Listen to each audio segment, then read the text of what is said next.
Good morning po mga kababayan, ma'am sir. This is Jam, the Filipino channel po ang inyong pong likod. So today nga is November 27, 2024 at tayo ngayon ay papunta dyan sa may China Bangko Congressional Avenue, Cherry Congressional. At dadalhin po natin yan sa may Topway Builders Incorporated sa may Cherry Congressional Avenue, Bahay Toro po. Okay po, so magbabalik po tayo mamayang unti pag nakuha na po natin sila. Disclaimer lamang po, ang content po natin ay kalsada at hindi ang passenger. Kaya nga naman, sakasakali man po na may marinig kayo mga pangalan po ng lugar, pangalan ng tao, pangalan ng organizations, government or private man yan, ay wala pong kinalaman ng channel na ito at wala pong pinapatungkulan. Lahat po ng pinag-usapan dito ay pawang dito lamang po yan sa loob at wala pong pinapatungkulan po sa labas. Okay po, so magbabalik po tayo mamayang unti pag nakuha na po natin itong ating susunod na mission po. So pinapalam ko lang po, recorded po tayo ano po, at ina-upload ko yan sa aking YouTube channel po, Jam the Filipino channel. Thank you. Ano po pangalan? YouTube niyo, sir? Jam the Filipino channel. Jam the Filipino Channel. Filipino channel. Oh, subscribe ako, sir. Okay, salamat. Yan talaga dapat. Siyempre. Dapat lahat ganon, agad-agad. Subscribe agad. Oo. Support lang. Oo nga. Kakabiyahe na lang, sir? Kanina pa naman din. Kanina pa naman. Yung iba sasabihin, mamaya subscribe.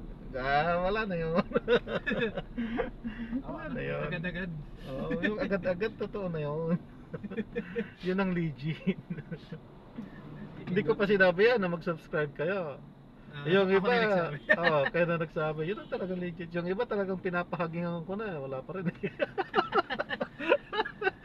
Nakakatuwa kasi ganyan ko yung mga nagbablog na ganyan. Sa kalsada. Pwede rin pala diretso no? Pwede rin po. Kasi kung dito tayo, iikot pa pala yung malayo. Wala, diretso na pala Pag tayo. dumiretso po kayo, yun nga lang yung U-turn. Medyo malayo na ako. Malayo din yung U-turn dyan. Apo. May technique na ginagawa yung iba. Sa may Petron. Apo, yung Petron. Pwede kayo kumanan sa stoplight. Pwede yun. Yan na lang po, mas mabilis yan. Legal na technique naman yun. Kahit Legal na naman marinig. po yun eh, no? Kasi legal parang yun. papasok ka naman sa gas station. Gas station eh, tapos gagawin. Ikot ka Legal sa yun. stoplight. Meron po kasi ako nasakyan na Grab, ano eh. Hindi niya siguro alam, diniretso. Doon pa siya nag-U-turn sa may bago stoplight. Malayo. Kung talagang susundan mo yung U-turn doon, dadaanan mo pa yung traffic. Yung mga Grab ko talaga, no? May mga technique eh. Oo. May pinsan po kasi ako Grab. Kaya sabi niya, mga Grab, mga sanay sa kalsada. Kaya tuturuan niya ako ng mga ganun eh. Lalo na kung yung Grab naging dati ng taxi driver yan. Ay, lalo po yung mga Lalo yan. Alam mo, bahay nila yung kalsada eh. Oo.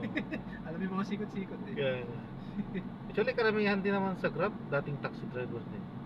Nana lang po ano. Oo. Mga nagsilipat lang din. May pa po kasi Grab sarili no? Sariling sasakyan. Kaya mas susulit nila. Kasi sa kanila lang.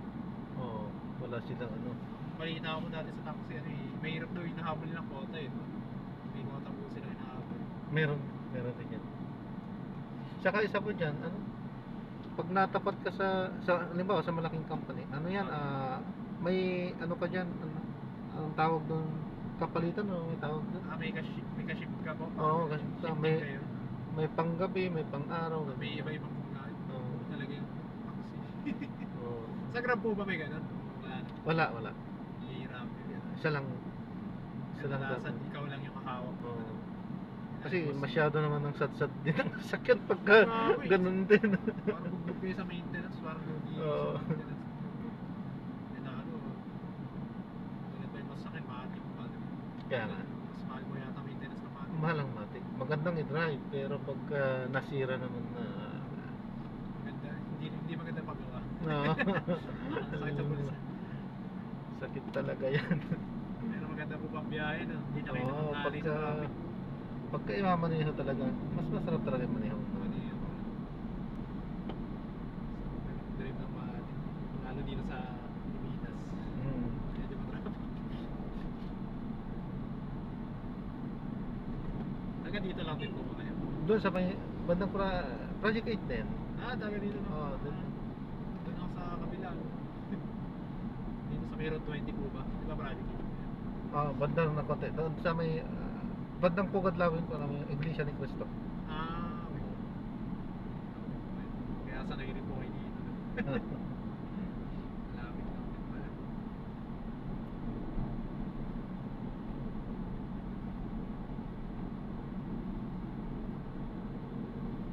Pero sa gabi, pwede yan. Ang dami nag-u-turn dyan. Oo nga po eh.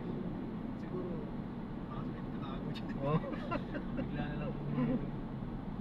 Nakakailang kasi rin yung sign, bawal talaga. Basang-basa mo. Talagang no U-turn. Mali ka talaga pag nahuli Oo, ka pag dyan. nahuli ka, wala Mali kang ka talaga. dinadahilan eh. Ang dahilan. Sir, may signage tayo dyan, sir. Hindi ka nagbabasa, sir. Hindi ka pwede mapunta 300 dyan. Ito yung technique daw. Kailangan ko lang rin po nalaman dyan. Ginaya ko na yung ginagawa ng Grab eh. Pumotor po kasi ako dyan. Ginawa ko, lumigo na lang din ako dyan. Petrol eh. Iikot ako. Hindi ko pwede pala yun eh. Tama nga naman, iikot ka lang sa kabila. Talaga, dadaanan mo itong konting traffic talaga Ay, dito. nga ako eh. Kasi stoplight din ko eh. No? Maraming kasi truck. Maraming truck kasi dito. Yan talaga ang Ano, no? Marcos Highway. yan talaga ang nagpapaano ng traffic dito.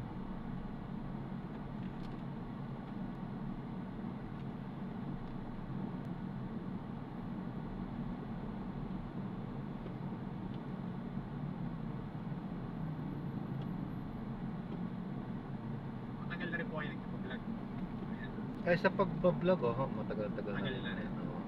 Pero dito po kayo nagsimula, yung sasakyan na. Ay hindi eh. Ah, talagang matagal na po talaga. Matagal no? na ho. Kahit may... Ano lang eh, dito sa Grab, ano lang din naman ako, isang taon pa lang din naman ako dito sa Grab. Ah, ganun po ba? Oo, isang taon. Medyo bago-bago lang din po na kayo. Oo, bago lang din. Kamusta naman po yung ano? Araw-araw na grab. Okay lang naman naman po. Ayos naman. Hindi mo siya nakakapagod. Mhm. Movement. Kasi siyempre, wala kang talagang amo. Ah, sarili niyo po kasi. Ah, Mas okay nga po yung ganyan. Parang naisipan ko na rin gawin. Parang sariling sasakyan tapos sariling kita mo. Pero paramihan talaga, boundary na. Boundary. Hindi karamihan kumukuha din, mga nag-uopisina. Tapos inaano yung mga kamag-anak or kapilana na sila yung papasada sa sasakyan. Parang ano po tao.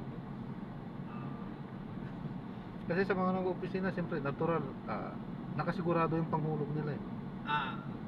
So, May fixed income sila. Oo, may naka-fix na. Pag sideline po yung ano. Oo.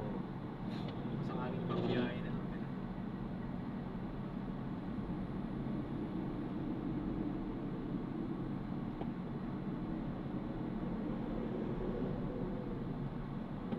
Actually, yung iba talagang nagre-resign eh.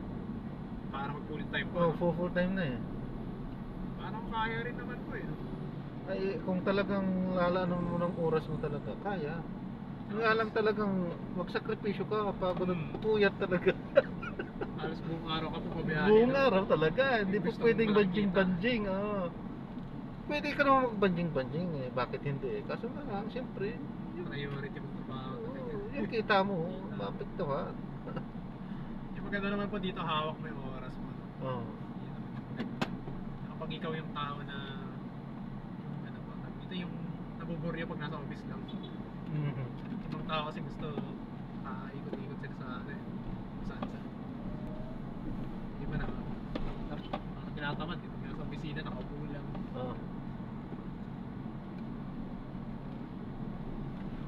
Meron yung pang-opisina ng trabaho na ano lang, pasimple-simple lang. Pero meron talagang stress. Meron talagang Wala stress. talaga yan. Kahit sa akong trabaho na po siguro. Mm. Talagang nasa sa'yo nila kung paano mo siya i-handle. laki din ng ginhawa ko nung nag-resign din ako eh, dahil grabe stress ko eh. Pag hindi na rin po kayo masaya sa ginagawa. Wala. Okay naman. Kasi carry naman ng gawin. Kaso nga lang yung i-force ka pagka ipo-forcein ka talaga na doon stress ka wala na, hindi na bayad yung oras mo eh. Kasi kailangan mong tapusin eh. Hindi po bayad eh. Hindi bayad. Kailangan mo Mostly tapos. mostly yung trabaho ko hindi nababayaran. Kumpanya po talagang ganun, ano? Oo. Ganun So, talaga eh. yun. Masaya na ako na nakapag-resign rin. At least ano na po kayo, no? Manay-manay na lang kayo. Oo. Ito na, no? Apat, dito magkano po? 111 po ba? Apo. Thank you, sir. Sige, Ingat thank po you. kayo. Salamat. God bless. Salamat sa pag-subscribe. Mas umigat kayo. Saan na nga? Magdilang anghel kayo, sir. Ayun po. Sige pa, thank you.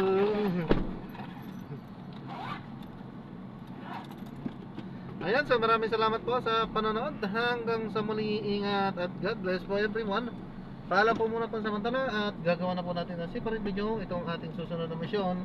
Maya-mayang konti kasi wala pa pala. So, hahanap muna tayo ng ating susunod na misyon. Okay po, so ayan, maraming salamat po ulit sa panonood. At maraming salamat po sa ating